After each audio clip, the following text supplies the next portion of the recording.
I intentionally have a surrounding who are people from different backgrounds, totally different cultures, who are my mentors, who are my coaches, to get like various different perspectives and really help me to understand different perspectives as well. So whenever you can surround yourself with people from other cultures, it's not easy, right? It's not the easy way, and it's not the most comfortable way, because there's always misunderstandings. There are always situations where you're like, huh? But then going back to like, okay, it's different and not right or wrong thinking. And then at the end of the day, it's so worth it, and it opens your mind, and it's just beautiful.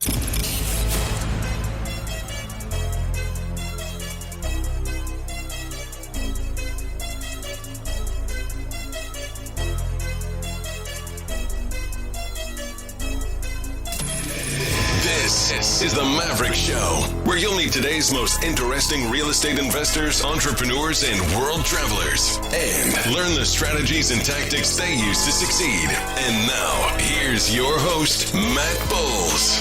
Hey everybody, it's Matt Bowles. Welcome to the Maverick Show. My guest today is Sarah Rapp. She is a global advocate for equal rights, a world traveler, and the founder of How to Be Global, an initiative which aims to connect the world by lowering boundaries, reducing fear of other cultures, and embracing diversity. She is an ambassador for the UN Foundation's Equal Everywhere campaign for gender equality, and she serves as the senior manager of alumni and marketing campaigns at JA Worldwide, which is a 100-year-old NGO that has served over 100 million youth around the world. She is also the head of PR at Nomads Giving Back and Nomads Skillshare. And she hosts the How to Be Global podcast. Originally from Germany, Sarah has now traveled to over 45 countries. Sarah, welcome to the show. Thank you so much. I mean, listening to my own intro, I'm like, oh my God, that is a lot of things in a lot of different countries. I'm like, God, that's very interesting to hear it from someone else's perspective. So thank you so much for having me. So good to have you here. You and I have been meaning to have this conversation for quite some time, and I'm so glad that we're finally doing it today. Let's just start off, though, and talk about where we are recording this from today, because unfortunately, we are not in person. I am actually in Chicago, Illinois today in the United States. And where are you? I am talking about global traveler. I am in Mexico right now, in Mexico City. Very excited to be here, waiting for my 14-day out of the EU to be able to actually access the US. So my final destination is Boston. So I'll be there on Sunday. Wow, how cool. We should definitely chat about that. I want to hear about your plans in the US and how long you're going to be here. Maybe we can cross paths while you're in town. That would be fun. Totally. How long have you been in Mexico? CDMX, by the way, is one of my favorite cities in the world. I mean, what a spectacular place. I'd love to hear your reflections on it and what you've thought of it so far. Totally. I love Mexico. I have it's one of my top countries, top city. The people are amazing. I'm eating too many tacos. I'm drinking too many of the sugary things, which are also spicy at the same time. And I've been here 2 weeks now, and I'm very fortunate that I also have friends here in Mexico. So I get the real Mexican experience while I'm here, which is very exciting. And it's my first overseas travel, I think, for a lot of us in 1.5 or 2 years. So I'm even more excited to be abroad. That's amazing. Well, the other place that I want to ask you about that I know you were fairly recently is Albania. Yep. I have been to the Balkan region. I've spent a couple months in Belgrade in Serbia. I have been through Croatia. I've been to Montenegro. I've been to Mostar and Bosnia, but I have not been to Albania. I've heard amazing things. It's super high on my list. And you and I, of course, follow each other on Instagram. So I was watching your travels through that, and I was super excited because we haven't talked since you went there. So I'd love to hear your reflections on Albania. Totally. So it's probably a coincidence that in this year where we kind of somehow are able to travel in, certain restrictions again, I've been to my two favorite countries, which are Mexico and Albania. I mean, I sincerely do not understand why people don't go there, right? It's not a popular destination at all, but literally in the north, it looks like Switzerland. It has high mountains. They're incredible. The nature is so untouched because not a lot of people go there. And then if you go down the coast, right, there's Croatia and obviously Greece, which are totally packed with tourists, but the same coastline is in Albania, which is amazing. And it was just wonderful. And I was actually traveling 10 days and did the entire country from like north to south and then back up in 10 days, which was beautiful. It was very hot, to be honest. Like that was maybe the only downside. It was super hot, but otherwise it was amazing. That's amazing. I was in the region in 2019, just a few months before the pandemic, because I went to Macedonia with one of my best friends is Macedonian and has family there. And so him and his family are based in the United States. And, you know, they go back to Macedonia every year to visit the relatives and everything. And so I was able to meet him there and just spend this incredible quality time with local folks in Macedonia. And we're just drinking wine, sitting under vineyards and just like looking at lakes and just hiking around and eating amazing tomatoes and cheese and incredible food from the region. And what a special place. But Albania, very, very high on my list, even higher now hearing your explanation of it. Yeah, totally recommended. Also, everything you said, hiking, good food, wine, local things, you get all in Albania too. That's amazing. Well, I want to hear a little bit about your sort of origin story. I'd love to go all the way back because you were born and raised in Germany. Correct. And I would love to hear a little bit about your upbringing, where in Germany you were raised, what your upbringing was like. And when you think back, how did your interest in travel and seeing other cultures, where did that sort of come from initially? So when I grew up back in Germany, in the south of Germany, very close to the Swiss border, actually. So I grew up in a very, how I call it, German environment. So all the Germans will laugh now because they exactly know what I'm talking about. It's like German food, German parents, grandparents, all the way, like everyone, right? Like I feel like you can dig into like all the ancestors and whoever, all the German. So that's pretty much how I grew up. So no cultures involved, no nothing. Very small town, and I was actually not interested at all in any international things. I hated English in school. I hated French in school. I almost didn't pass a class because of my English because it was so bad. And I was in school like, I never need to do anything in English. Why would I need to learn this? Well, here we go, 10 years later. Only doing global things, don't want to go back to Germany, right? So just fast forward. But when I grew up, I don't know, I was never exposed to any other cultures, right? So I was just in my German bubble, and this is what I usually talk about with how to be global. Everyone has their bubble, and you're comfortable in it, and you don't necessarily look outside because why? You have pretty much everything. Talking about white privilege, I know that you and your podcast always like try to like bring up this white privilege because we have it, right? We don't necessarily choose to have it, but that's just a fact. And I think so many people don't know and don't recognize that they have it and don't do good with it, right? Because I think there's so many things you can do good with that. But what happened then is I studied in Stuttgart. So some of you might know, a bigger city in Germany. I moved out of my parents' house when I was 19. And that was kind of the first time where I was a bit more exposed to other cultures because I was working in sports. So in a sports federation, and we had giant international events. And there, obviously, a lot of people from abroad came, like the athletes and the coaches and whatnot. And then I felt like, this is actually cool. You know, I like to communicate with those. And then I realized, I should maybe learn English properly. I mean, I had it in school, but I really sucked at it. So I actually took private lessons, right? I paid for it myself. I bought all these grammar books, which I never did in school myself, and then learned English in that way. And also what added even more on that is my current job at JA Worldwide. So I'm an alumna of the program. So I also took part in this program in school where you actually create your own startup. And it's a global network. So after I finished that, I was also part of the European network where I also got to know a lot of people from other cultures. So it all started kind of when I finished school. And then ever since then, I really loved it.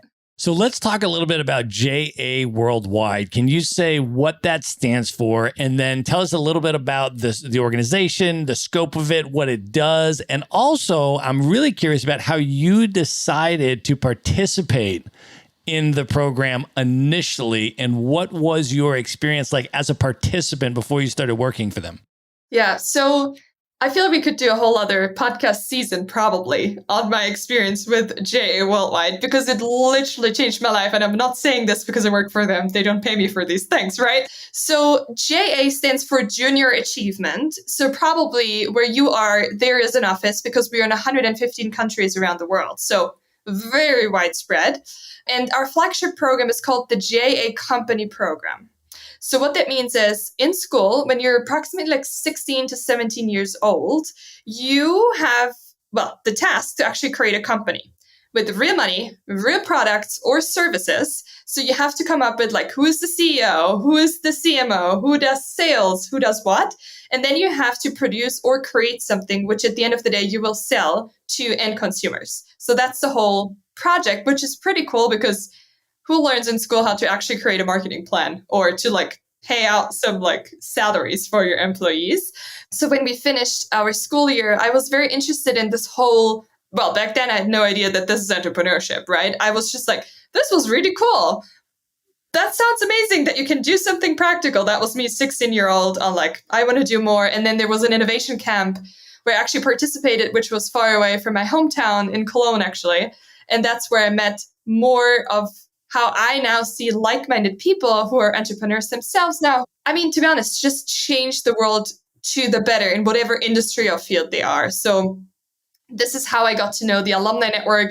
And ever since I've been volunteering for the alumni network, was heading up the European alumni network. Back then we had already 25,000 people. And then 4 years ago, my current role actually to create these alumni networks around the world wasn't existing before. So this was really cool. They said, hey, we're going to hire you and you're going to make that work around the world. And I'm like, okay, let's figure out how that works. And now 4 years in, we now have like over 70 alumni networks around the world in 70 countries and so many more to come. Well, I also want to hear a little bit about the development of your political consciousness through perhaps your travel experiences or other things that contributed to that. And starting as far back as you can remember as well, because I'm always very interested in this. You and I have a lot in common, right? I mean, I also grew up in a very homogenous, white, upper middle class, privileged suburb in the United States, very culturally insular. And then you and I both were able to eventually get on a track where we became very passionate about human rights and anti-racism and feminism and class inequality and all of those things. And then that led us into the international arena and all that kind of stuff. So I'm always really, really interested to hear from other people how that journey went for them, what kind of sparked that in the beginning. And can you share a little bit about that path, starting as far back as you can remember? Yeah, totally. Actually, I can remember very far back. It also has to do with Albania, because the thing I remember now, obviously, because I've been talking so much about culture and like why German culture is most probably not the most open to the world and all of that kind of stuff. So I just remember that I was very small, maybe 4 years, I don't know, 4 or 5 probably. So next to our house in Germany, there was a old like factory, and they then refurbished it into a refugee home for people from Albania, because obviously back then it was kind of after the war and it was still like politically unstable. So we had a lot of refugees right next to our house. And I remember we had a fence in our garden and I was playing there. So I must have been very young. And I just remember that my parents, or like my grandma and everybody said, oh, don't go there, don't play with them. But I obviously didn't understand the reason, right? And I just remember that there was another girl I was always like playing with, but probably we didn't obviously speak with each other because she spoke Albanian and I'm German. And this was kind of like from the very start. So I wouldn't consider my parents as obviously racist or something like this, but there's so many stereotypes and biases which are there and you don't even realize when you don't talk about them, right? Also for my parents, they're now much more open-minded since I'm so much more out there in the world. And I'm bringing this like, hey, they are just like actual humans, you know? It's like, they're humans. It's not necessarily what the media tells you. These are people just in another place of the world, might have different values, but at the end of the day, we're all just human beings who want to survive and be happy in this world, right? So this was very young. And then I think while I was traveling, a lot of the times, especially in the beginning, you have a lot of culture shocks. I don't necessarily like the word shock, actually, because it always is negative.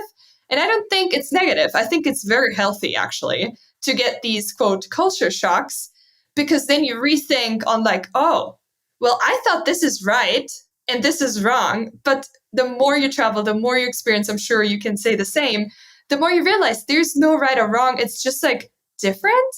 I mean, you not necessarily want to agree with everything other people do, but you just accept it as like, well, that's different. It might not work for myself, but it's great if it works for them. And then as you continue to travel the world, I mean, I would love to hear a little bit about how some of those travel experiences impacted you, some of the major experiences that you think sort of helped to shape the course of your life and the decisions that you made and the trajectory that you went on. What comes to mind? Oh, so many. Honestly, this is where we come back to JA Worldwide or JA in general, right? On a lot of countries, because luckily also in my volunteer role on the European level, it was voluntary, but we got to travel, right? We had a lot of conferences. I was able to speak at the EU, the EU Commission, which is amazing when it was like 22 or something, which is like, wow, I'm at the EU Commission. Like, what the hell is going on, right? All the travel experience were amazing within Europe. But once I traveled outside the EU, I'm like, oh my God, this is a whole new world, right? Because within Europe, we have a lot of different cultures, but the core ideas are quite similar, right? But then when you travel to like a country in Africa or to the Philippines, I mean, this is obviously totally different culture. And I remember the first time I went to the US was actually in 2017. It doesn't sound too far away, right? That was my first overseas trip. And then now I'm like all over the place all the time. I think the classic reaction was like, this is like a movie, right? It was actually to Atlanta, all of all the places, like everything is huge. And I'm like, wow, this is like proper downtown, how you see it in all those movies, right? So this was the first thing. And then right after I went to Mexico, actually, which was obviously amazing because I love the Mexican culture so much because there's so much more open and like all the friends and family and everything, like everybody's dancing all the time. So this really, really shaped on who I am because I feel like wherever I go, I literally just take small pieces, which I think, ooh, this is amazing. I really want to incorporate that into my life.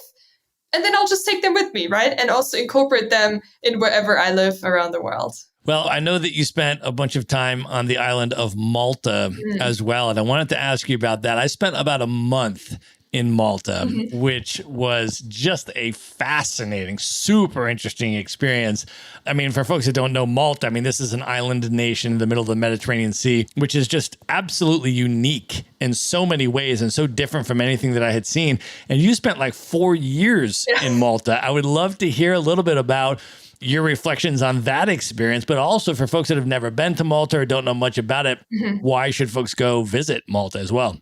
Yeah, so first and foremost, to clarify, also for Europeans, Malta is its own country, right? Everyone's like, oh, you've been to Italy. I'm like, oh, no, it's actually like Malta. They're like, oh, yeah, Italy. I'm like, no, it's an own country. It's very tiny, as you mentioned. It's in the middle of the Mediterranean Sea.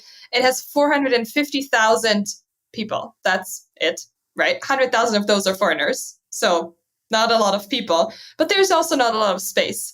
So how I ended up there, I was working 5.5 years in Germany, and I felt since I'm 16, I wanted to leave Germany. I'm like, I don't think this is my place to be, or right now, I don't know. But then I didn't, studies and work and whatnot. But then I'm like, okay, I'm done.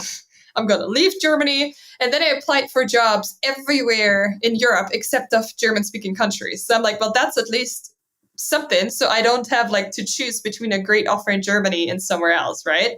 And then I got a very random job offer in Malta, which is also sports related. And then I'm like, okay, you know what? I'll just go. And if I don't like it, I'll just go back. That's obviously the beauty of the EU, that you can literally just take your luggage and move to a new country. So I ended up there.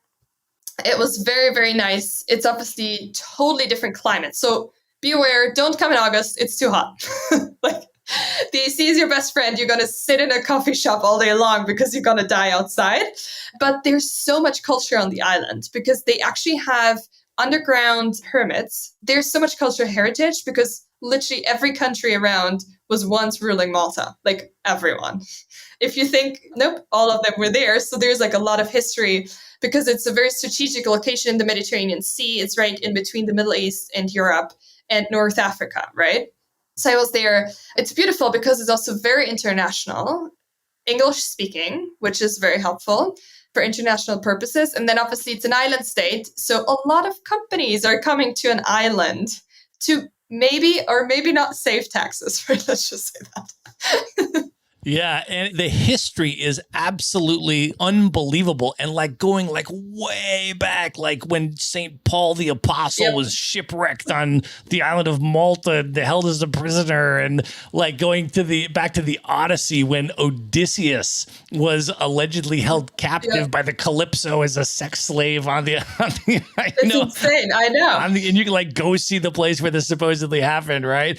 And then the art history there, the history of Caravaggio in Malta is like one of the most fascinating pieces of art history. They have his only, I believe it's the only painting he ever signed, which is in St. John's Cathedral in Valletta, right? The beheading of John the Baptist. You can't take pictures of it or anything. You just kind of like go, you like tiptoe in and like, no cameras allowed.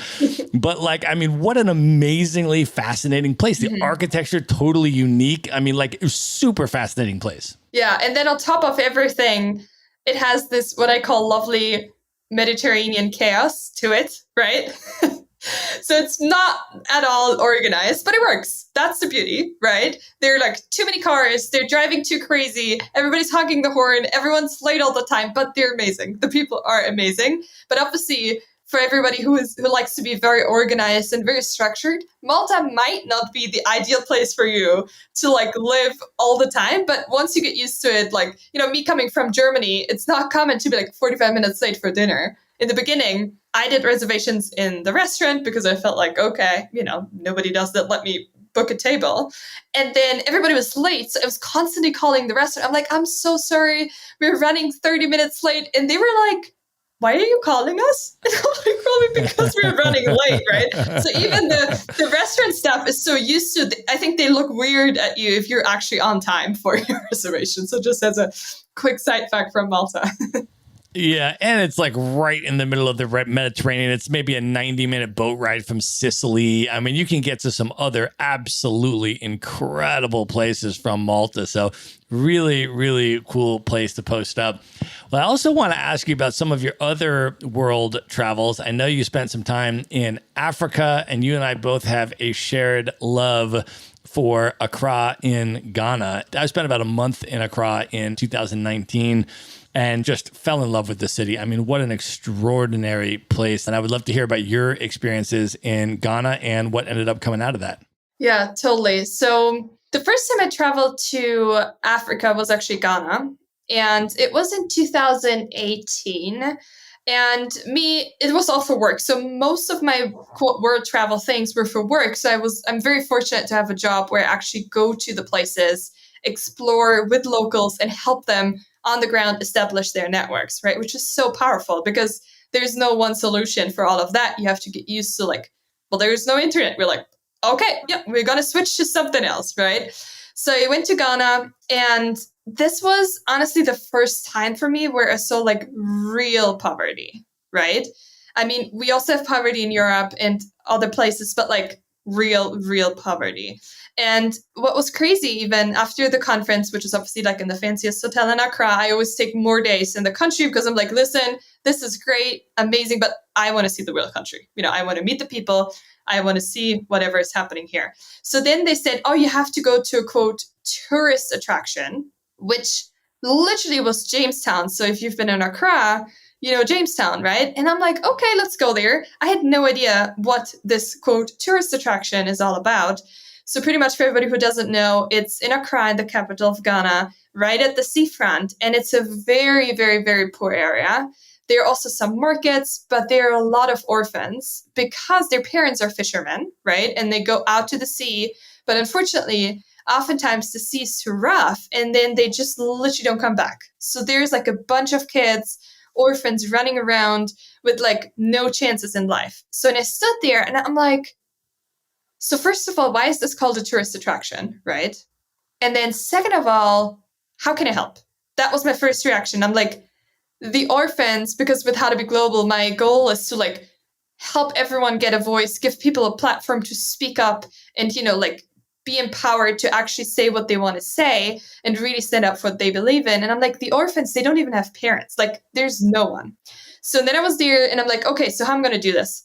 So I literally just took out my phone, did an Instagram story, and I'm like, I'm here.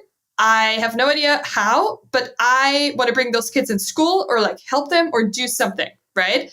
And I started a fundraiser actually on the ground while I was there, and like, here's a fundraiser. Let's donate money. I'll figure it out. I'm like, I can't promise you where this money goes. I don't know what is going to happen, but I'll make sure that these kids have a better future. So that was 1 year. Went back home and had the fundraiser for an entire year because I knew I'm going to back 1 year later. So I'm like, let me gather money and collect money for one entire year. And I got around like 4,500 euros, which is not too shabby actually for no actual, like, this is what we donate the money for. So everybody literally just trusted me and said, okay, Sarah, here's money. Just do something. And then in the meantime, luckily, I have also from our J location there's also an alum who had an organization called educom.world in Ghana and in the US. And they offer education programs to especially underprivileged and trying to give educational access to a lot more people. And I'm like, hey, listen, let's partner on this. So what we did actually 1 year later, we found a school in Jamestown, Accra. So it's kind of like I would call it preschool. So they literally bring the orphans into their school and teach them whatever they need to learn, like writing, math, anything, to then actually place them in school. Because the orphans, right, they don't have any education. Like, even if they're 12 years old, they can't write and read because from where? So, and luckily, I was so happy that we could actually bring 35 orphans. So in full school, we could pay for an entire year for them. They got books, they got clothes, they have food in the school. And this is how the Hallaby Global Scholarships, how we called them in the end, were born. And then we had actually some money left. And with this money, we were supporting single mothers because I ended up with my colleague from Ghana on Good Morning Ghana on the TV show. Don't even ask how that happened. So we were in Accra talking about the Hallaby Global Scholarships on TV. I have no idea how this all happened. And then we did kind of a call to action to all the single parents out there who need support. And then literally our phones were ringing while we were on TV. And then we could support also 50 single mothers with at least something, right? So they could get their kids into school. So awesome. So can you give us a little more context on how to be global, and maybe just take us back a little bit and talk about what was the impetus for starting How to Be Global initially, and then what is the vision and mission, and what is How to Be Global? Totally. So as you can see, my life went from German everything to global all over the place, right? And I kind of went into this fully global world as probably everyone in the beginning on like very excited on like, oh my God, this is so cool. But then you slowly realize, oh my God, there's so many challenges. Can someone like help me navigate through this global thing? Because people get offended because they have different values, different backgrounds. If you're in a work meeting, if someone shows up late, the Germans are mad. Like the Italians are mad if the Germans are mad. You know, it's like a whole mess. I mean, it's a cool mess, but it's still a mess. And then I was kind of searching for solutions on like, is there anyone who's like kind of bringing all this information together or like guiding people through? And I found a lot of different things, but not like one thing where you can learn how to be global. Seriously. And this is where I'm like, okay, you know what? Let me start with a podcast, because in the beginning I felt like maybe it's me. Like, I need to check first if it's me or if it's an actual problem which is existing out there. So what I did for an entire year, I was interviewing a lot of people from honestly various different backgrounds. People who work internationally, expats, digital nomads, people who have organizations, like all kind of different contacts, but all with the global aspect to it. And what I found out is, well, it's a real problem, right? So people were more connected than ever through social media and whatnot, but also the cross-culture communication is not getting any better. Everybody's just saying whatever they believe in, and no, you're right, and I'm wrong, or the other way around. But this cross-culture communication, which is so crucial for us to move forward, there's not a lot of awareness about this topic, that we need this communication, because otherwise we will just hate each other because we believe in different things. And this is honestly why I started it. And now after a year, I'm excited to start soon season 2, which will be a bit more focused on various topics, a bit more on like also my social channels, educating about different topics. It's less about getting the big picture, more on zooming in on different and various topics all around helping people to find their voice in this world and make sure that we all understand each other. That's awesome. So one of the amazing things that I love about hosting a podcast is how much I learn from my guests. I just invite super fascinating, brilliant people on, and I just ask them questions and I just learn things all day long. And you have now done something like 100 episodes of the How to Be Global podcast and had fascinating guests on from all over the world. And I'm wondering, as you reflect back on those first 100 episodes, what are some of the things that you have learned from your guests? Things that maybe stood out, or when you think back on the whole series, how did you grow as a person from things that you learned from your guests? Oh my gosh, there's so many. I think one general thing I learned is how to talk to people in a more meaningful way, right? What usually happens is if you're not, quote, trained in it to talk to a lot of people and interview someone, you're always trying to, like, you ask a question and then you rephrase the question and then you rephrase it again because you think for whatever reason the person didn't understand what you wanted to say, but you don't even give the people this room to breathe for a sec to like actually answer your question, right? And this is something which you can use for everything. Now, also in work meetings, I'm not afraid anymore of this, like, well, some people call it awkward pause. I think it's a very healthy pause, right? So I'm like asking a question, give people 2 seconds to like breathe, reflect on whatever I said, and then they come up with an answer, right? This is just a very practical approach, which has nothing to do with like how to be global, but just generally. And I think one other big learning was before I started the podcast, and also my friends back in Germany, most of the time I felt that I'm, quote, the weirdo. There were so many different things in my head going on, and there's so many things going on all the time. I'm also very creative, that a lot of people, they just didn't understand what the heck I'm doing, right? Or what I want to do or what I want to achieve and why I want to connect with so many people. So I always felt a bit like, not sure if this is like, I don't know. It felt a bit off. But then connecting with people with like this global mindset, I'm like, these are my people. I'm like, yes, I know, all the time in the podcast, I'm like, exactly. I was like, thank God someone else is thinking the same thing as I do. And it could just be like small things on like going back home after a long time into your own culture where you grew up and you feel like totally like, why would we even do this, right? And then everything is just upside down. So this was one of the biggest learnings, that no matter what you're interested in, no matter what you believe in, there is someone else out there who believes the same, right? You just need to find, quote, your people. And in my case, well, they're all across the world because I love this global mindset. So the people I'm close with are not like physically close, but they're just like close, on a screen somewhere else in the world. I also want to ask you a little bit about how you got involved with the UN Foundation's Equal Everywhere campaign regarding global gender equality initiatives. Can you share a little bit about how you got involved with that and then what the scope and mission of the campaign is? Yeah, it's so cool. I feel like it's probably the dream of all global-minded people to somehow be involved with the UN, right? So when this happened, I was like, oh my God, what in the world is going on? So actually, when I started the scholarships, this is when it connected also with a friend of mine who was connected with the UN, like how it works in a network.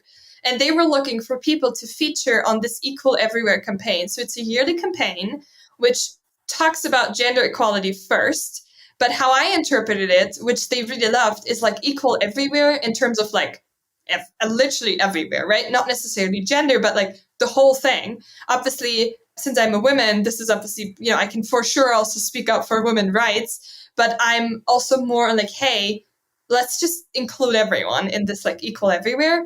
And then it was pretty cool because it was a social media campaign where How to Be Global, the scholarships got featured, and then also some videos where we literally just spoke up from various different areas around the world, various different people using the hashtag and creating this momentum and movement about equal everywhere, which was very exciting to be part of this. And it's a yearly thing, which is ongoing. So I'm very excited to have this coming up every year. That is so awesome. And of course, I also have to ask you about Nomads giving back. Oh, yes. Our mutual friend, Tarek Hulusi, whom Maverick Show listeners know because he's been on the podcast before, who founded Nomads Giving Back and is a very dear friend of both of ours. But I would love to hear a little bit about how you got involved with Nomads Giving Back, what your role is there, and actually maybe just start for people that have never heard of Nomads Giving Back, just talk a little bit about what the organization is and what it does.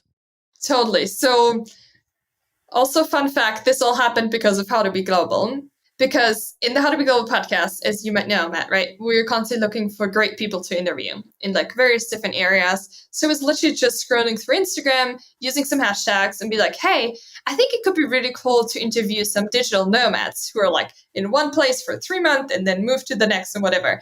So then I found on Instagram, Nomads Giving Back. And what I read in the profile just resonated with me. They're like, we're an organization and we want to make sure that the nomads, no matter where they are in the world, actually give back and have an impact, right? So they're what we do. I mean, now I can say we, right? We're connecting digital nomads or everyone who considers themselves as a nomad, right? With local organizations on the ground for like volunteering or whatever the local organization needs. So they tie in with the actual on the ground, how the world works there. Because a lot of times, there are a lot of expats in some area, but they stick with each other, right? It's like this expat community within a local community, but we're breaking up these boundaries to make sure that we help the country wherever they live in. And then, the country also benefits from foreigners coming to their country. So what happened is I literally just reached out. This is also an advice for everyone. Just reach out to people, like reach out on social media, just ask. If they say no, well, that's great. But I ask on like, hey, I would love to have you on the podcast. And then I had Bianca, who's head of impact on the show. And then obviously how it goes, I followed her, I followed Nomads Giving Back. And then they had a volunteer job opening on head of marketing and advocacy. And I'm like, well, that sounds like me. So I had, actually, it wasn't even an actual interview with Tarek, you just mentioned. And for everybody who didn't listen to the episode, go back and listen. It's really, really cool. We'll link it up in the show notes to this episode so they can go back and listen to that one. I agree. It was a great episode. Yeah, it's so cool. So pretty much what happened, we just chatted for like 2 hours. And at the end of the 2 hours, we literally had our marketing campaign for Nomads Giving Back and Nomads Skillshare ready. And then he's like, okay, so I think you're in the team. And I'm like, hold on a minute. Like, how did that happen? So this was almost a year ago now, and I've been with them ever since. And just recently, I shifted my role from head of marketing and advocacy more into the PR side, right? On really making sure that this great cause of Nomads Giving Back is brought to the world, and also Nomads Skillshare, where we teach aspiring nomads or people who want to become a digital nomad on how to actually do it, because there's such a huge demand out there. And obviously, while bringing all those two organizations together, the more people are digital nomads, the bigger impact we can have at the end of the day, obviously. That is so awesome. Well, I want to ask some of your tips in terms of approaching some of this advocacy work, particularly folks that are trying to approach it from a privileged position, right? And as you do that, you've obviously spent a number of years now, in the space. And I'm curious about your reflections and tips that you have for folks, particularly, for example, when doing work in Africa, for example, there are these sort of tropes about the white savior complex and ways that we can sometimes inadvertently, right? Like well-meaning people can inadvertently reinforce representations of Africa, that it's all people in poverty and that's all Africa is. And, this kind of, these types of racialized images and things like that. So I'm curious where you've sort of arrived in terms of contributing and affecting positive change, and also doing that in an empowering way for the folks that you're working with. What advice do you have on how to navigate that? That's such a great and also very important question. And honestly, the question I struggle the most with, probably, out of all the things in this space, there's always this fine line on what you said, presenting yourself as like, I'm saving everyone, and on the other hand, not understanding what is actually going on the ground, right?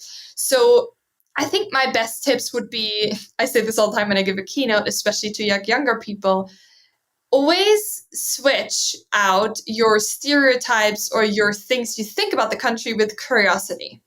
Because I think if you approach things with a very curious mind and you ask, if something is not, quote, normal for you, instead of like judging or be like, what is this? Just be very curious and like be open-minded and also vulnerable to the other communities on like, hey, I noticed you're doing this very different than I'm used to. Like, what is this all about? And what I figured, when you go about this like that with a very open mind, people are so happy to like let you into the culture, explain you all the things, and are very happy to explain you on how it works on their end, for example. Yeah, I think that's really important. And I think that also lends itself to providing agency to people to define the terms of their own struggle and the challenges that they want to overcome on their terms, as opposed to somebody from the outside coming in and saying, clearly, these are the specific things that you're being oppressed by. And these are what you, and people might be like, no, actually, I'm not really at all concerned about this first three things at all, or whatever it may be. And so I think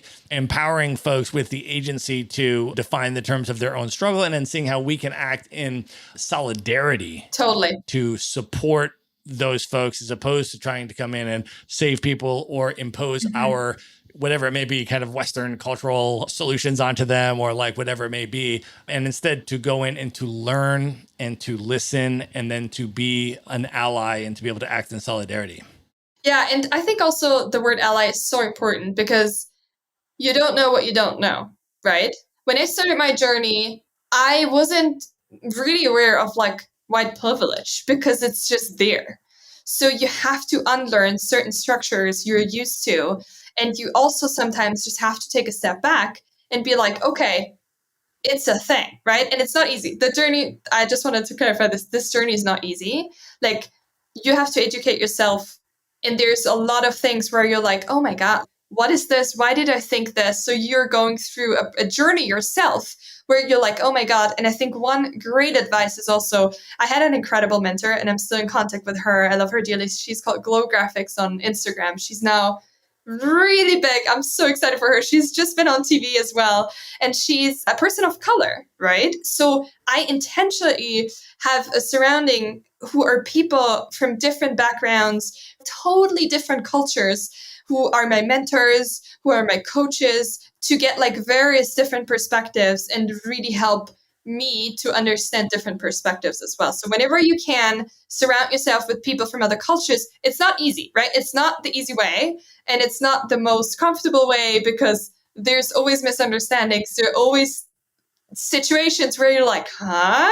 But then going back to like, okay, it's different and not right or wrong thinking. And then at the end of the day, it's so worth it, and it opens your mind, and it's just beautiful.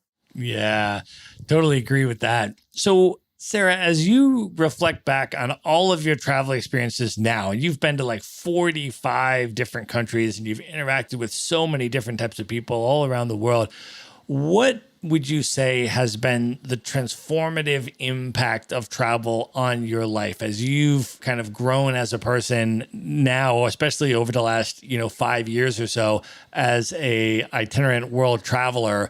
What would you say has been the transformative impact, or maybe a couple things that, you can point to that how travel has really shaped your life? Yeah. One is I'm very flexible.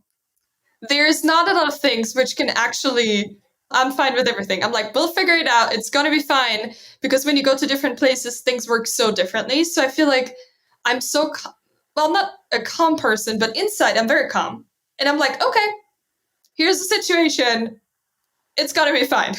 I just don't know how, but it's going to be fine at the end of the day. I mean, this starts with like delayed airplanes, sleeping on an airport at the middle of the night, not knowing where and when you're gonna go into the next airplane. This is like with eating food on streets in the middle of nowhere where you don't know what you're really eating, but you're like, okay, this is just what it is, or like me being now almost vegetarian, now being in Mexico, I'm like, well, vegetarian is not a thing here. So I'll just be non-vegetarian for 2 weeks. It's just like this flexibility, which just makes life so much easier, honestly, because you can adapt to situation much easier. Doesn't mean that situations are easy, but you're just much more calm and much more peaceful within you. You literally figure it out on the way. So that's one. And I actually just literally said it the other week to my best friend. I feel so relieved that no matter where I go, everybody still has stereotypes, right? That's just the thing. Like, they're existing. You can't get rid of all of them. But now I go to a place, and I go to a place with a very positive mind, because I'm very curious about other people. Or especially, I think, growing up in Germany, when you, quote, see people from the Arab world, how some Germans classify the entire Middle East, where I'm like, hold on, there's so many different countries. You can't just say the Arab world, because it's not a thing, right? They're so different. But they are obviously sometimes considered as like you have to be careful because of all the terrorism and whatnot, right? So it's the whole stereotype about this. But now I'm so open-minded and I'm just very curious on talking to people from all kind of different cultures. I'm not scared if someone talks in a different language or if there's a group of men sitting in a cafe in Albania, which is totally normal there, right? Like men just go and grab a coffee and that's why there's a big group of men, for example. So these are like two major things which shaped my way of thinking. And do you think that it was going to those particular places that you had been socialized to view in a particular way, growing up in Germany, countries where you were really kind of inoculated with a lot of fear about those particular places, or kind of racialized views that they're dangerous or they're in some other way problematic? Was it actually going there and just interacting with people and learning from them and just having those conversations, you think that created that impact for you? Totally. I would 1,000% agree. Going to the places where you think, ooh, I don't know. It's the same with Albania, right? Like when I told my parents, I think it was 3 years ago, I'm going to Albania, they're like, why would you go to Albania? Isn't there a war? Kind of thing, right? I mean, it wasn't that crazy, but some reaction like this. And then when you go there, you're like, why are people thinking this? Like, why is that even a thing out there in the world? And especially through the media, right? So many things get infused into you because you see it through a certain lens. And already just watching media from another country will help you a lot. What I also wanted to say, actually, it's not only about traveling the world, because I know not everybody can afford it. It's not the best thing for the environment. There are a lot of negative sides also from traveling the world. Obviously, there are sustainable ways, but what I would encourage everyone is to, I actually did an episode on the podcast called How to Be Global from Your House or from While Being at Home. And just like interacting with people from different cultures online. So, for example, best example with Nomads Giving Back, I've never met any of those guys, like ever before in my life. I just know them through the screen, and I can already feel like what Tarek in Bali thinks just because we interacted through the screen. So it's not only about going to places. Obviously, if you have the chance, I would highly encourage you to do it. But this is not the thing you have to do to learn about other cultures. It's being open-minded on screen, maybe join international organizations, like, or volunteer somewhere, or just watch media from another news channel. That will already change your worldview.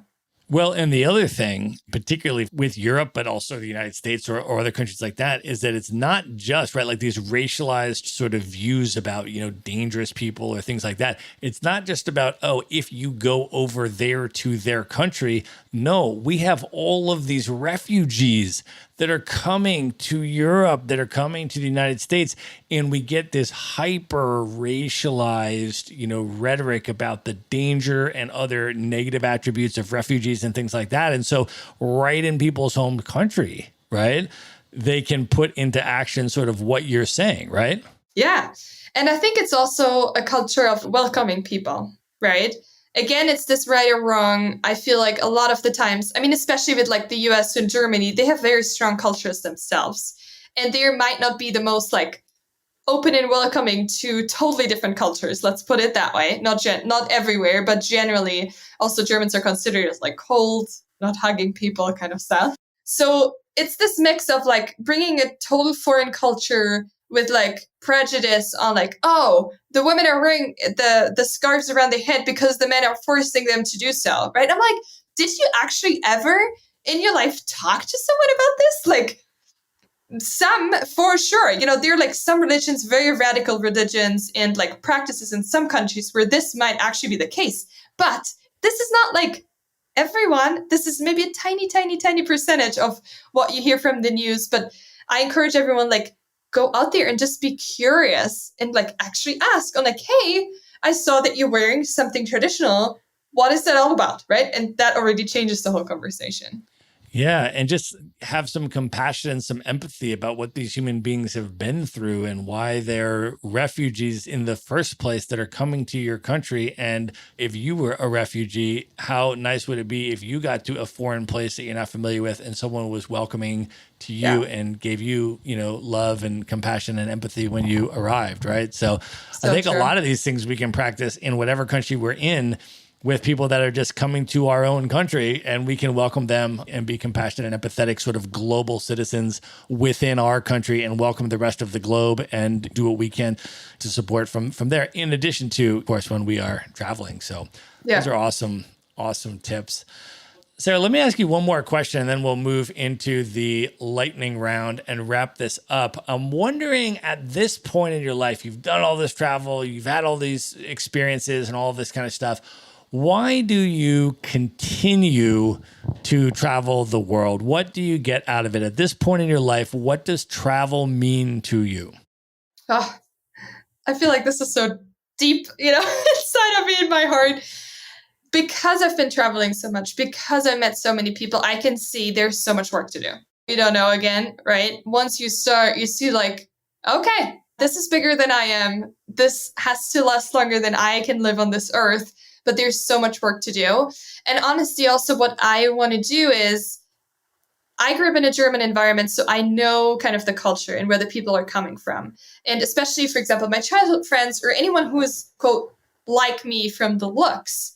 If I tell them something, they might listen a tiny bit more than if someone who looks totally different from a totally background, doesn't understand the upbringing. They might not listen in the same way to this person. I mean, do I like this fact? No. I don't like this fact, but sometimes I would really love to be, more like the opening to the world for other people who are like on the totally other side, who never jumped out of this thing. Right? Obviously not saying that I will speak up in behalf of someone, but I'm constantly want to speak up for and with, especially with other communities, and bring more on like, hey, they do it different, but have you considered doing this as well? It's pretty cool, actually. And it's not how you think it is.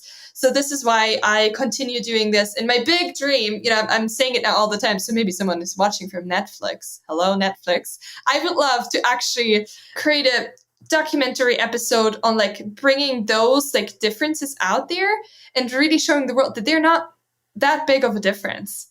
It's like the core is all the same, just how we package it around it is different. So in case you have a Netflix producer as a, listener, hit me up. Or like, I also take Amazon Prime. That's also totally fine. Like any big platform where How to Be Global really comes to fruition on like, because we will be so much more connected. Like cultures will melt together. So we better learn how to actually communicate and live together, right? That's awesome. All right, Sarah, at this point, are you ready to move in to the lightning round? I'm very ready. Let's do it. The lightning round. All right. What is one book that has significantly impacted you over the years you'd most recommend people read?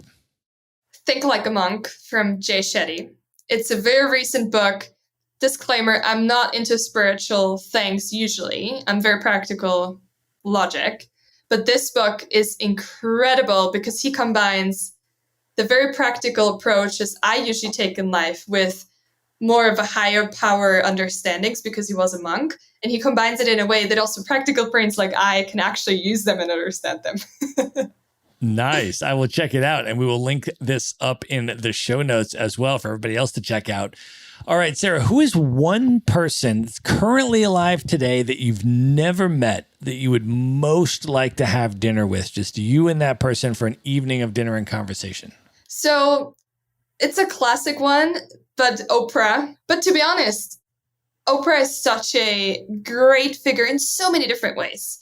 For women, for underprivileged, for like all the different things. And I would just love to feel the energy around her and just learn from her while being at dinner. I mean, it's a classic one, but I had to say her. Awesome. All right. So knowing everything that you know now, if you were able to go back in time and give one piece of advice to your 18-year-old self, what would you say to 18-year-old Sarah? I would say stop worrying about so many things because they're changing all the time anyway. Awesome advice. All right, Sarah, of all the places you have been to in the world up to this point, what are your top 3 favorite travel destinations you would most recommend people check out? Yeah, so we talked about all 3 already today. Number 1 is Albania. And a very close number 2 is actually Mexico, where I'm right now. And number 3, I would highly recommend Malta because it's such a special place. So we talked about all 3 today already. Awesome. All right. What are your top 3 bucket list destinations? These are places you've never been, highest on your list you'd most love to see.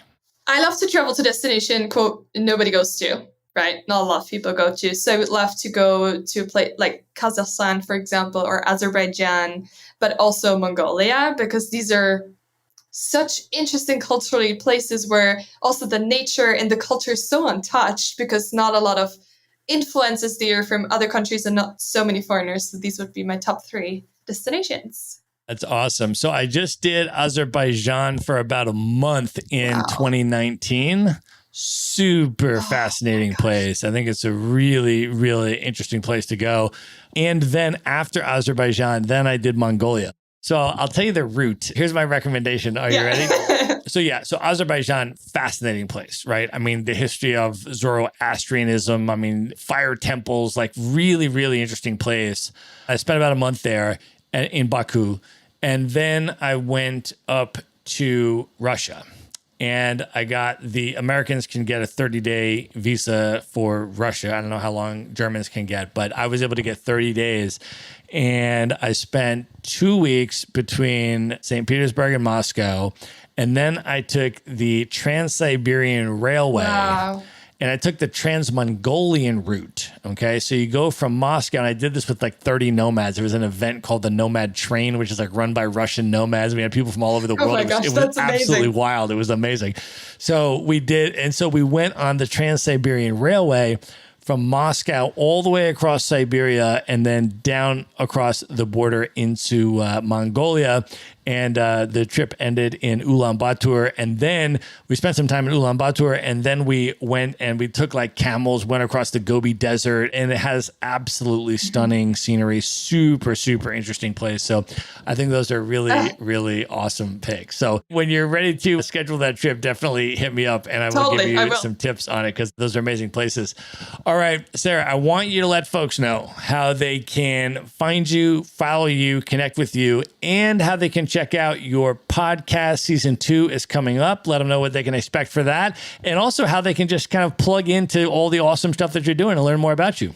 Totally. So thank you so much for, first of all, having me on the show and then also sharing what I do. The easiest thing is go on Spotify, wherever you listen to podcasts, and just type in How to Be Global. That's it. You can find me on Instagram, either also on How to Be Global or Sarah Rapp. It's my usual name on all platforms. But the place where you can find most information is probably on Instagram. And I'm very excited to relaunch my websites where you then can also donate if you want to the scholarships.